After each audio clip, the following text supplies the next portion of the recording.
নারীদের নিরাপত্তা বাড়াতে অভিনব এক জুতা তৈরি করেছে বরগুনার স্কুল ছাত্র সাইম। নবম শ্রেণীর এই শিক্ষার্থী উদ্ভাবন করেছে এমন এক স্মার্ট জুতা যা নারীদের আক্রমণ বা ধর্ষণ চেষ্টা হলে স্বয়ংক্রিয়ভাবে পরিবারের কাছে বার্তা পাঠাবে। সাইমের আবিষ্কার করা স্মার্ট জুতা নারীদের জন্য এক দুর্দান্ত সুরক্ষা। শুধু বার্তা পাঠানোই নয়, আক্রমণের স্থান শনাক্ত করতে এ জুতায় রয়েছে জিপিএস ট্র্যাকার। এতে আরও রয়েছে 250 ভোল্টের শক গানের সংযোজন, যা আক্রমণকারীকে প্রতিহত করতে সহায়তা করবে।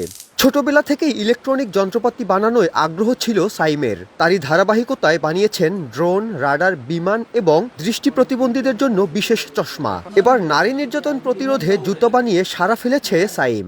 সাইমের এমন আবিষ্কারে উচ্ছ্বাসিত তার সহপাঠী ও অভিভাবকরা। বাবা মায়ের বিশ্বাস, সরকারি সুযোগ সুবিধা পেলে আরও বিকশিত হবে সাইমের সৃজনশীলতা ও উদ্ভাবনী প্রচেষ্টা। ও আমাদের একটু প্রেরণা হিসেবে কাজ করছে। তারপরে ও হচ্ছে আমাদের অনেক ভালো একজন বন্ধু। ওর আবিষ্কার দেখে আমরা আসলে অনেক অবাক হই।